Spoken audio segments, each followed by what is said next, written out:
Comment réussir le montage de mes blocs au patchwork. Dans cette 4e vidéo du quilt Polaris, je te montre comment on va finir de monter le bloc principal. Je te guide pas à pas en vidéo, du coup avec moi, pour un résultat impeccable et sans stress. T'es prête? On y va!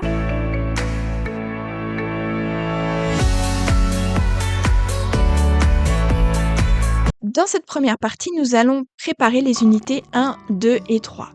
On a donc dans la vidéo précédente préparé les unités U1 à gauche, U2 au centre et U3 à droite. Et donc tu vois que les diagonales avec les couleurs contrastantes sont bien au centre. Pour cela, donc on va repasser les marges de couture sur l'envers de l'ouvrage. Alors, dans les règles de l'art, entre guillemets, au patchwork à la main, on va plaquer les coutures dans un certain sens. Donc, généralement, ça fait comme un moulin, je dirais, entre guillemets. Ça va tourner dans le sens des aiguilles d'une montre ou inversement, du moment que tout se cale bien. Et on voit que dans le centre du fort patch, si l'on veut faire les choses vraiment correctement, ça va créer un mini fort patch à l'arrière. Comme ça, les marges de couture sont ouvertes et plaquées correctement. Ça évite des surépaisseurs sur l'endroit de l'ouvrage au niveau des intersections. Donc tu les vois, elles sont vraiment bien distinctes là. Et donc pareil de ce côté-là, avec mon fer à repasser sans vapeur, je vais plaquer les coutures. Donc pareil, je fais en sorte d'ouvrir et de placer l'ouverture au centre pour éviter les surépaisseurs. Et ensuite, je plaque l'ensemble des marges de couture. Alors n'hésite pas à mettre sur pause pour visualiser vraiment pour bien comprendre le montage. Une fois que c'est fait, je passe un petit coup sur l'avant en essayant de ne pas faire des mouvements de va-et-vient de bord et de d'autre, vraiment en tapotant. Et ensuite, tu vois, j'ai un ancien fer à repasser et je m'en sers pour garder les marges de couture bien plates le temps que le bloc refroidisse. Et comme tout à l'heure, on va travailler à la chaîne, comme dans les précédentes vidéos. À partir du moment où tu as plusieurs blocs identiques, on n'hésite pas à travailler à la chaîne. Ça permet de garder le rythme et d'avancer dans un certain rythme et d'éviter de se disperser. On gagne aussi du temps dans cette méthode-là.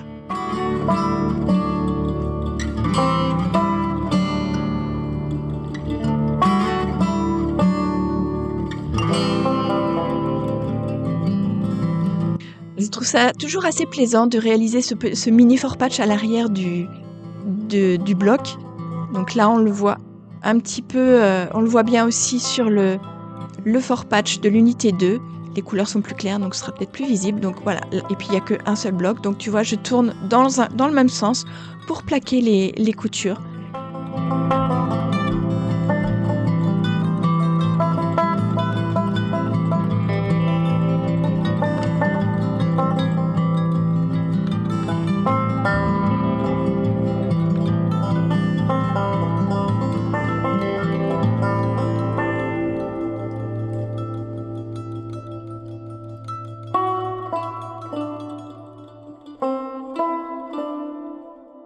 Donc le plaquage des coutures nous permet d'avoir des blocs bien plats quand on va les assembler ensemble, enfin des unités bien plates pour les travailler ensemble, et ça va nous faciliter le travail après pour l'épinglage et la couture. Alors, l'erreur de base que tout le monde fait, et moi je suis tombée dedans une fois de plus, même en étant expérimentée. Donc tu vois sur le côté droit le motif à réaliser.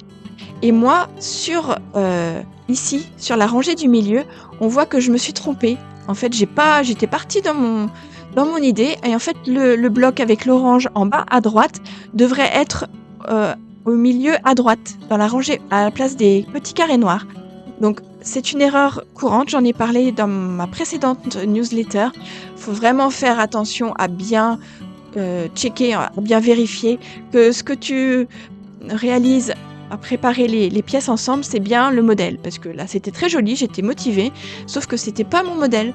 Et que du coup, une fois que si je continue sur cette voie-là, eh bien, j'aurais plus qu'à défaire. Et c'est ce que j'ai fait, parce que je suis allée jusqu'au bout de ma bêtise, jusqu'au montage complet de mon bloc. Donc, vraiment, vraiment bien vérifier que ce que tu as préparé est correct par rapport au modèle. Faut pas hésiter à prendre une photo, par exemple, parce que des fois, ça permet en fait la photo de prendre de la distance par rapport à ce que tu as réalisé et à contrôler par rapport au modèle que tu as, aux illustrations sur le modèle.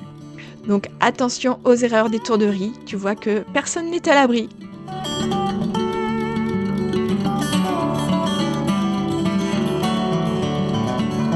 Donc, une fois que je me suis rendu compte de mon erreur, qu'est-ce qu'on fait? Eh bien, on défait avec le découvite. Donc pour cela, c'est un petit outil tranchant, hein, qui permet de vraiment faciliter les choses. On défait les lignes de couture qui ne sont pas bonnes. Et puis, comme ça, on peut repartir sur le bon pied. Donc si le modèle t'intéresse, sur le site Patchwork Facile, tu peux retrouver tout un tas d'informations. Donc, si tu es débutante, tu as une formation gratuite de 5 jours. Tu t'inscris et tu reçois par mail, un mail par jour pendant 5 jours pour t'initier gratuitement au patchwork. Si le modèle Polaris t'intéresse, tu le retrouveras sur le site patchworkfacile.com dans la rubrique du catalogue, donc en direct même sur la page d'accueil. Donc ce modèle, il est accessible aussi bien aux débutants. Tu as vu qu'il n'y a que 2 formes, hein, enfin une seule forme de taille, le carré. Donc ça permet vraiment de travailler les gestes de base. C'est vraiment l'idéal pour démarrer. Et si tu es plus expérimenté, c'est un modèle qui permet de se faire plaisir sans se prendre la tête. C'est toujours un bon moment à passer également. J'ai également une page ressources gratuite. Donc tu t'inscris et tu reçois un accès à ma bibliothèque en ligne gratuite. À tout de suite. Donc une fois qu'on a réparé les bêtises, eh bien on va s'organiser pour coudre correctement. Donc on va coudre par rangée. En reprenant le modèle et le dessin du bloc, on voit que voilà, l'unité 2 va se retrouver pour la rangée 2 à gauche, l'unité 3 au centre, et là où il y avait mon erreur tout à l'heure où j'avais mis une unité 1, je vais mettre mon unité 2, donc du orange. Et ensuite, sur la 3e rangée, donc sur la dernière ligne, je construis ma ligne à partir de l'illustration. En prenant bien soin également de placer les couleurs dans le bon sens, la diagonale de mes couleurs dans le bon sens. C'est important si on ne veut pas recommencer encore une fois. Une fois que j'ai fait ça, donc on va placer endroit contre endroit les unités. Et là, pareil, attention à savoir bien, dès qu'on commence à manipuler les unités, placer les unes contre les autres, voilà, de bien savoir si c'est bien ce côté-là que je vais coudre. Combien de fois je me suis retrouvée à avoir bien placé mes unités et puis avoir cousu la partie du haut, par exemple. Donc, une fois que j'ai placé mes unités et que j'ai épinglé, pour l'épinglage, je te renvoie vers les vidéos précédentes ou alors ma formation en ligne sur Patchwork Facile qui te donne tous les détails étape par étape, avec tous les bons conseils et les astuces. Donc une fois que j'ai placé mes épingles, eh bien je n'hésite pas en fait à rouvrir et à checker, à vérifier en fait que je suis bien dans le bon sens avant de me lancer dans la couture. Donc on va épingler les 2 premières unités de la rangée 1, les 2 premières unités de la rangée 2 et les 2 premières unités de la rangée 3.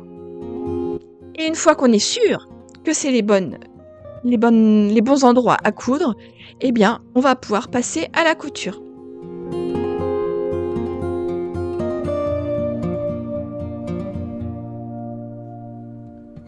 Pour la couture, je te renvoie également aux vidéos précédentes qui expliquent parfaitement. C'est le même principe par rapport à la gestion des marges de couture et notamment. Donc voilà, je ne reviens pas sur cette partie. Une fois que tu as cousu l'unité 1 et 2 de ta première rangée, eh bien, on va épingler la 3e unité à la rangée 1, la 3e unité à la rangée 2 et la 3e unité à la rangée 3. Alors quand je parle de 3e unité, c'est pas l'unité 3 à chaque fois, c'est que voilà, il y a la troisième partie en fait à assembler à chaque rangée. Donc on épingle et on coud.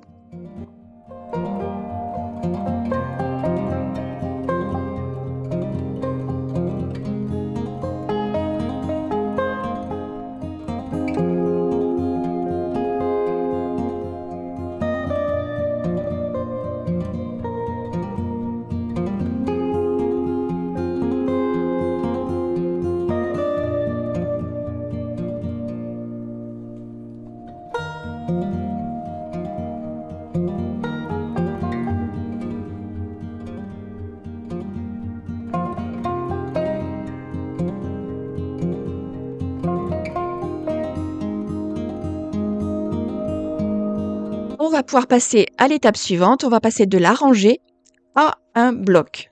Donc ici, nous avons la rangée 1, ici la rangée 2 et ici la rangée 3. Je vérifie toujours que je suis bien conforme à l'illustration du modèle. Une fois que c'est fait, je viens placer la rangée 1 endroit contre la rangée 2 et je vais faire correspondre les bords en les épinglant comme un bloc ou une unité classique. Je vais épingler aux grandes intersections pour être sûr que tout est conforme et qu'il n'y a pas de décalage, de distorsion ou de mauvais placement. Et ensuite, entre chaque intersection. Donc, je pique. J'épingle à droite, le début de la couture. J'épingle à gauche, à la fin de la ligne de couture. Je contrôle bien. Voilà, je n'hésite pas à repiquer plusieurs fois pour être sûr que j'ai bien épinglé au bon endroit, puisque de cet épinglage va dépendre la bonne tenue de ma couture, pour éviter qu'il y ait un morceau de tissu qui soit trop petit par rapport à un autre. Ici, donc je place une épingle à l'intersection, en vérifiant bien que de chaque côté, les deux intersections sont bien face à face, et après je viens placer de façon intermédiaire entre chaque grande ligne de couture, entre chaque grande marge de couture. Ça me permet d'avoir le tissu qui est bien plat et de pouvoir l'égaliser et de part et d'autre sur l'endroit et sur l'envers et aussi en largeur.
Lorsque j'ai bien épinglé, je peux démarrer la couture.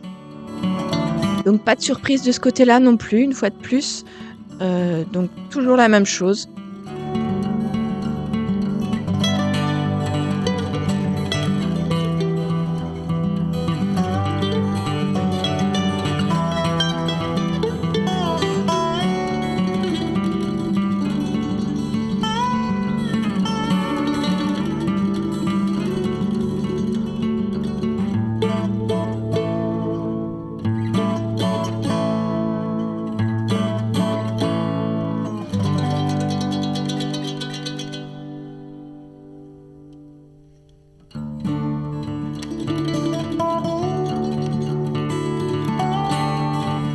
N'hésite pas à revenir sur les vidéos précédentes, sur la deuxième ou la première vidéo, tu as déjà les explications de cette technique.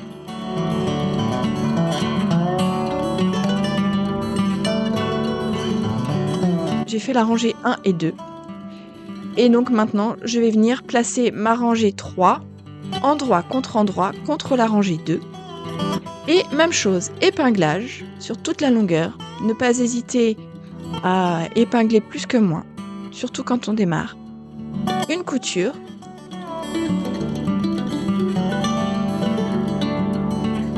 Et voilà, mon bloc est réalisé. Donc tu vas pouvoir en réaliser 4 en total, donc il t'en reste 3 autres à réaliser, à faire. Et avant cela, je te montre, si tu le souhaites, le repassage de cette unité.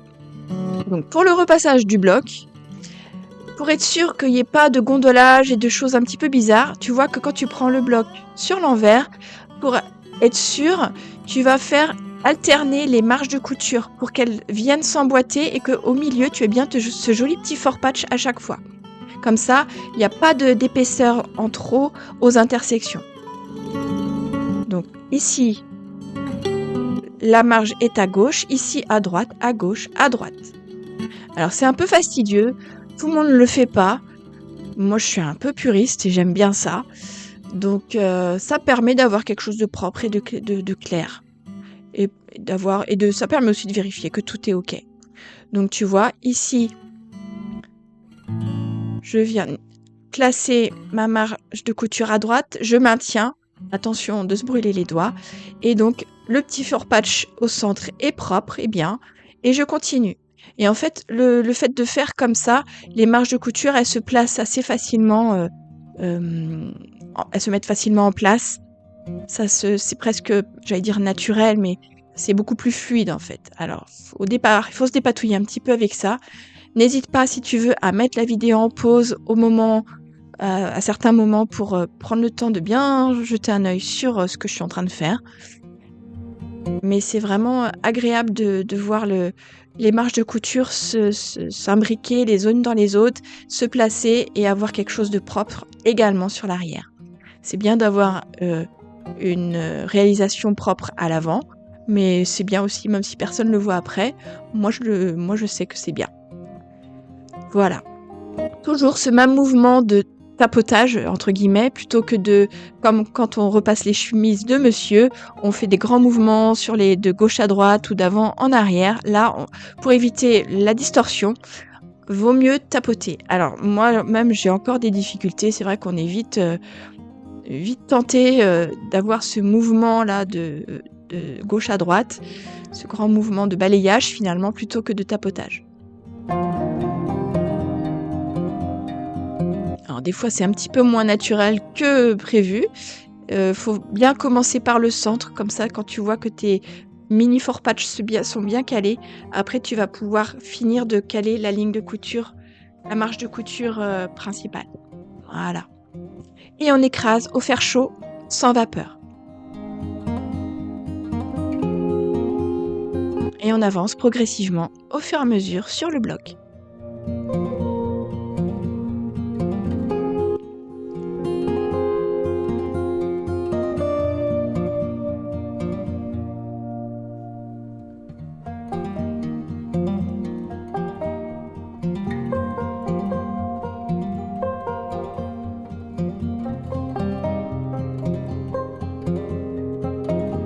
Voilà, je te souhaite bon courage pour la couture, la réalisation de ces blocs, donc 4 blocs identiques.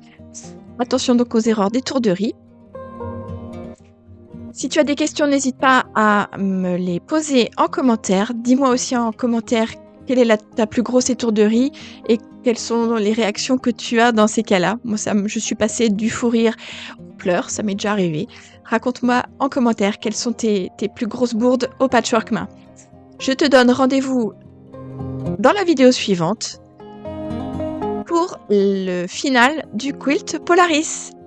À bientôt!